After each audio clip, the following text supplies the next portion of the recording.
Feras, uma das propriedades mais apreciadas de um material é a ductilidade. Então nessa aula a gente vai falar um pouco sobre essa propriedade tão valorizada nas estruturas, que é ser dúctil, apresentar ductilidade. A gente já começa apresentando a definição. Ductilidade é a capacidade de um material estirar sem se romper. Na prática seria sua capacidade de formação de fio. Então, se você conhece um material que antes de quebrar ele estira, ele se alonga para só depois existir o processo de rompimento, então esse material apresenta a propriedade de ductilidade.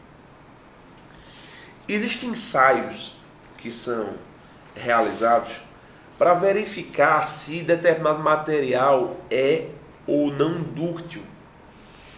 E um desses ensaios é o teste de estiramento. Vou colocar aqui do lado. O teste de estiramento basicamente é o seguinte: tal material em sua formação original, o material ele passa a ser estirado, ele sofre uma tensão de tração. Ser tracionado é ser estirado, é uma força que ocorre para a parte externa do material, e ao passar por o teste de estiramento, o material ele se alonga. Observação: a ductilidade ela não deve ser confundida com a elasticidade.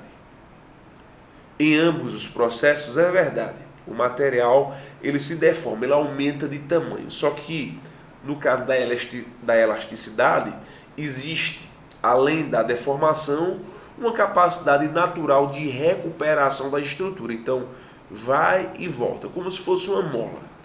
Aqui é diferente. Aqui existe a alongação da estrutura, mas não estou falando sobre recuperação do formato inicial. Se o material for dúctil, ele vai deformar antes que ocorra uma ruptura. Interessante observar que quando o material ele está passando por um processo de deformação, de estiramento, ele está absorvendo parte da energia que ele foi submetido. Galera, o contrário da ductilidade é a fragilidade. O material que é dúctil, antes de quebrar, ele vai estirar um pouco. Ele vai apresentar, após a ruptura, uma quebra no formato de cone. No caso do material frágil, a tendência é a gente ter uma ruptura como se fosse um cisalhamento uniforme. Você não tem um formato de cone quando o material ele se quebra. Até a próxima.